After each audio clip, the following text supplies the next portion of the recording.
Salam saudara-saudaraku di mana saja kalian berada. Jumpa lagi dengan saya Evangelis Mike Miji dalam mempelajari firman Tuhan.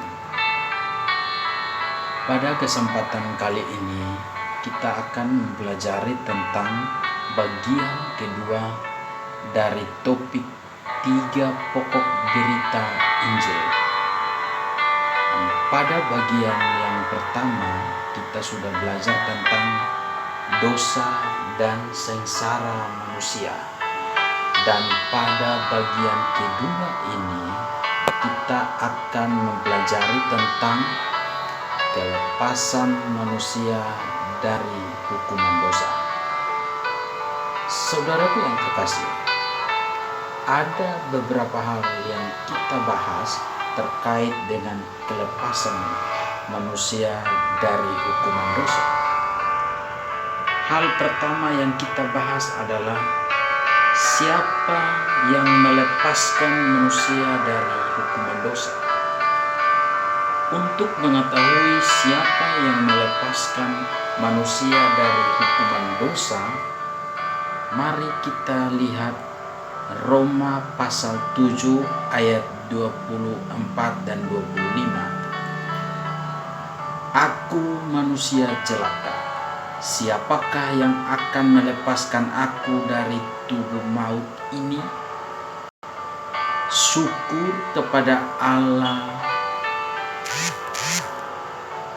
oleh Yesus Kristus, Tuhan kita. Jadi setelah Rasul Paulus mengakui keberdosaannya, aku manusia celaka, maka selanjutnya ia berkata, siapakah yang akan melepaskan aku dari tubuh maut ini?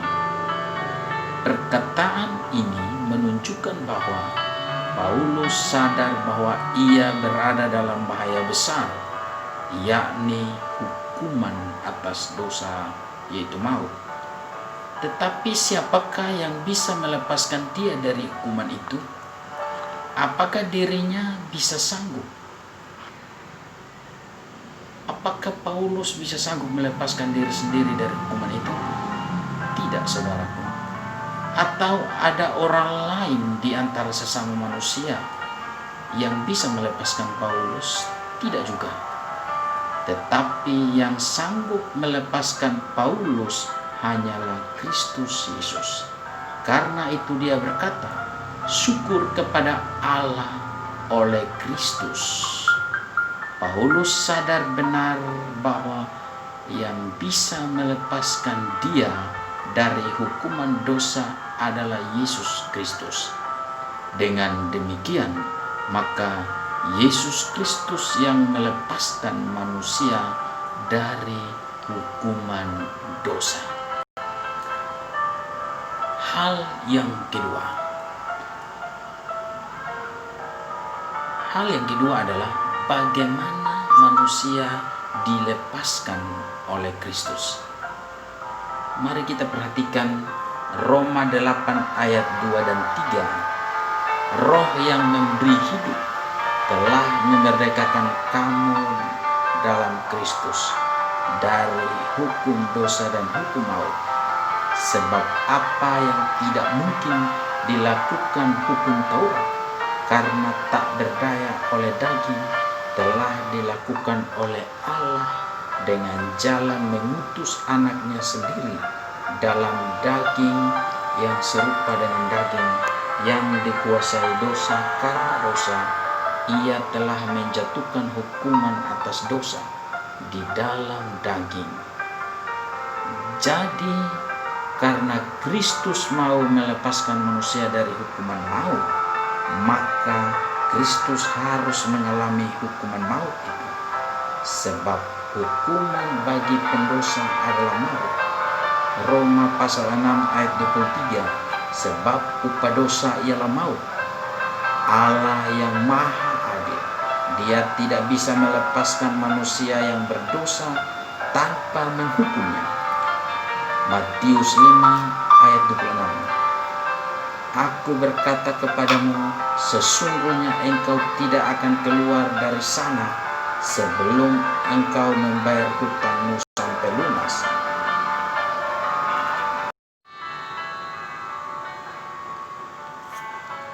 Jadi saudaraku, jika Allah melepaskan manusia tanpa menghukum, maka itu bukan lagi Allah yang adil.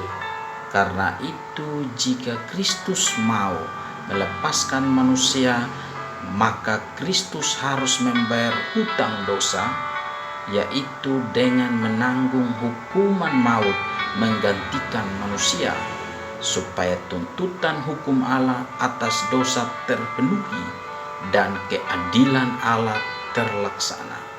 Tetapi bagaimana Kristus bisa mati sedangkan Dia memiliki hakikat sebagai Allah sejati? Supaya Kristus bisa mati, maka Dia harus berinkarnasi ke dalam dunia, lahir menjadi seorang manusia sejati. Jadi Kristus mempunyai dua hakikat, yakni Allah sejati dan manusia sejati. Dengan demikian, maka kemanusiaannya bisa mati untuk menggantikan manusia berdosa. Kristus melakukan pelunasan atas tuntutan hukuman dosa di atas salib. Ia melunasi semua hukuman dosa secara sempurna 100%. Dengan demikian maka manusia berdosa bebas, terlepas dari hukuman dosa. Saudara-saudaraku yang dikasihi dalam Tuhan kita Yesus Kristus, hal yang ketiga adalah mengapa Kristus mau melepaskan manusia dari hukuman dosa. Saudara, Kristus mau melepaskan manusia dari hukuman dosa karena kasih Allah. Perhatikan Efesus 2 ayat 3-5. Sebenarnya dahulu kami semua juga terhitung di antara mereka ketika kami hidup di dalam hawa nafsu daging dan menuruti kehendak daging dan pikiran kami yang jahat. Pada dasarnya kami adalah orang-orang yang harus dimurkai. Perhatikan bagian ini, pada dasarnya kami adalah orang-orang yang harus dimurkai, sama seperti mereka yang lain. Tetapi Allah yang kaya dengan rahmat, oleh karena kasih-Nya yang besar yang dilimpahkannya kepada kita, telah menghidupkan kita bersama-sama dengan Kristus, sekalipun kita telah mati oleh kesalahan-kesalahan kita. Oleh kasih karunia kamu diselamatkan. Jadi bukan karena manusia itu berbuat baik, bukan juga karena manusia itu menyenangkan hati Tuhan sehingga Tuhan melepaskan dia, tetapi karena Allah mengasihi manusia. Kristus melakukan kelepasan karena rahmat-Nya yang besar, sehingga Kristus mau melepaskan manusia berdosa dari hukuman. Saudaraku, sebab sebelum terjadi kelepasan atau sebelum manusia diselamatkan oleh Kristus, manusia sama sekali tidak punya perbuatan baik apa-apa. Semua hal yang dibuat manusia dianggap dosa di hadapan Tuhan. Roma 14 ayat 23b. Dan segala sesuatu yang tidak berdasarkan iman adalah dosa. Bahkan ada hal yang kelihatannya baik oleh manusia, tetapi bagi Allah itu seperti kain pembalut wanita yang sudah kotor. Yesaya 64 ayat 6. Dan segala kesalahan kami seperti kain kotor.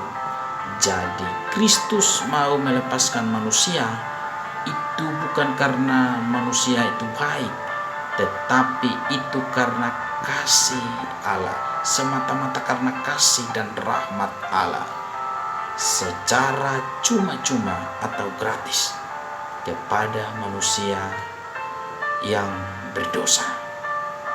Sekarang hal yang keempat. Hal yang keempat adalah siapa yang Kristus lepaskan dari hukuman dosa. Kristus tidak melepaskan semua manusia dari hukuman dosa. Kristus hanya melepaskan orang Kristen atau orang yang percaya.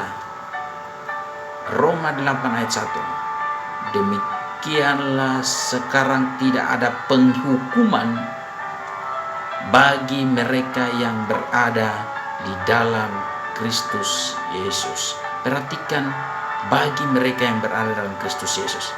Berarti yang tidak berada di dalam Kristus Yesus itu tidak dilepaskan atau tidak dibebaskan dari hukuman.